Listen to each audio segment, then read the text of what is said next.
श्री स्वामी समर्थ. जय जय स्वामी समर्थ. प्रिय स्वामी भक्तांना, आपल्या घरामध्ये अशा काही वस्तू असतात ना, त्या वस्तूमुळे आपल्या घरामधील जी काही नकारात्मक ऊर्जा असते ती घराबाहेर कधीच निघत नाही आणि त्यामुळे आपल्या घरामध्ये सतत भांडणं कलह होत असतात. तर त्या गोष्टी कोणत्या आहे चला जाणून घेऊया. पण प्लीज त्याआधी चॅनल जर नवीन असाल तर आत्ताच आपल्या समर्थ ह्या चॅनलला सबस्क्राईब करा, व्हिडिओ लाईक करा.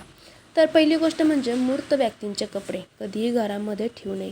अशा कपड्यामध्ये मूर्त व्यक्तींची ऊर्जा सामावलेली असते. असे कपडे घराच्या प्रगतीत अडथळे आणत असतात आणि आपल्या घराला काही वेळेस जो काही पितृदोष आहे तो सुद्धा ह्यामुळे लाभत असतो. दुसरी गोष्ट, देवी देवतांच्या भंगलेल्या किंवा फुटलेल्या मूर्ती या घरामध्ये न ठेवता त्या तुम्ही वेळच्या वेळी विसर्जित करत जा. मूर्ती फोटो घरात ठेवल्याने आपल्याला देवाचा द्वेष लागत असतो. घरात अनेक समस्या निर्माण होतात.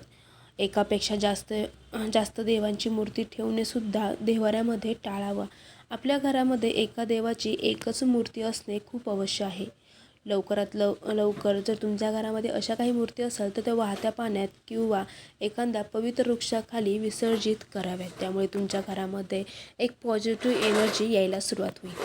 देवी देवतांना वाहिलेले फुलं, नैवेद्य या गोष्टींना बरेच दिवस प्लॅस्टिकच्या पिशवीमध्ये साठवून घरामध्ये ठेवू नका. ते निर्मूल्य वेळच्या वेळी बाहेर टाकले नाही तर घरात वास्तुदोष निर्माण झाल्याशिवाय राहत नाही. अशा वेळी घरामध्ये सतत कटकटी होतात, घरामध्ये लक्ष्मी थांबत नाही. घराला किंवा वाहनाला नजर लागू नये म्हणून आपण लिंबू मिरची ही अमावास्येला किंवा पौर्णिमेला बांधत असतो.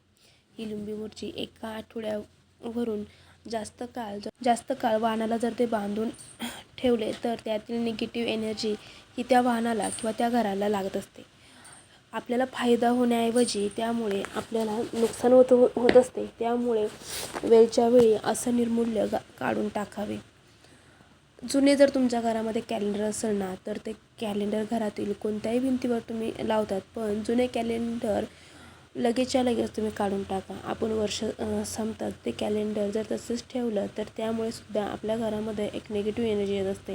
म्हणून नवीन वर्ष जर सुरू झालं तर नवीन कॅलेंडर लावून जुनं कॅलेंडर व्यवस्थित कुठेतरी बाजूला ठेवून द्यावे. तुमच्या घरापाशी जर काटेरी झाडे असेल किंवा शो पीस म्हणून जर तुम्ही काही काटेरी झाडे जर घरात लावलेली असेल तर ही काटेरी झाडे चुकूनही ठेवू नये. याने अनपेक्षित दुर्घटना घडू शकतात. सौभाग्याच्या रूपांतर दुर्भाग्यामध्ये सुद्धा होत असते. त्याच्यामुळे आणि ह्या काटेरी वृक्षांमुळे घरातील व्यक्तींना सतत आजारपण सुद्धा येऊ शकते. त्यामुळे तुमच्याही घरापाशी जर आसपास काटेरी झाडे असेल तर त्याच्या आता काढून टाका. काटेरी झाडांप्रमाणे ज्या झाडांचे पानं तोडल्यावरती दूध म्हणजेच पांढरा चिक निघतो ना, असे झाडेसुद्धा घरात किंवा घराच्या अवती कधीही नसावे. तडा गेलेली फुटलेला आरसा घरामध्ये ठेवू नये. घरात मोठ्या प्रमाणावरती ह्यामुळे नकारात्मक ऊर्जा येत असते. ही ऊर्जा चालू कामे बंद पडत असते. म्हणजे तुमचं एखादं चांगलं काम आहे तर त्यामध्ये अडथळे येत असतात. बंद पडलेले किंवा बिघडलेले घड्याळ कधीही भिंतीला टांगू नका किंवा बंद पडलेले घड्याळ हे हातातसुद्धा घालू नका. यामुळे काय होतं, या बंद पडलेल्या घड्याळामुळे आपल्या वरती चांगलं जरी आपलं काम चालू असलं ना तरी वाईट इग्न ह्या घड्याळामुळे येत असतं. त्याच्यामुळे ताबडतोब तुमच्या घरामध्ये जर असे न दुरुस्त घड्याळ असेल तर ते लगेचच दुरुस्त करून आणा, नाहीतर घराच्या बाहेर टाकून द्या. आता पाकिटाचा संबंध, तुमच्याकडे जे वॉलेट आहे तो एक आपल्याला लक्ष्मीकारक असतं आणि हे पाकिट जर तुमचं खराब झालेलं असेल, तुटलेलं जरी असेल ना तरीही त्या पाकिटामुळे सुद्धा आपल्या घरामध्ये लक्ष्मी येत नाही. जसं आपलं घर स्वच्छ जर नसेल तर आपल्या घरात लक्ष्मी येत नाही, तसेच आपलं जर पॉकेट खराब असेल किंवा पाकिटामध्ये अनेक न लागणाऱ्या वस्तू तुम्ही ठेवत असाल तर त्यामुळे सुद्धा लक्ष्मी आपल्यावरती नाराज होत असते. पुढील जी गोष्ट आहे ते म्हणजे पैशाचे कपाट. तुमच्या घरामध्ये तुमच्या तिजोरी असते, त्या तिजोरीमध्ये शक्यतो पैसे, दागिने किंवा ज्या तुमच्या हिशोबाची जी काही वही असेल, डायरी असेल तीच तुम्ही ठेवा.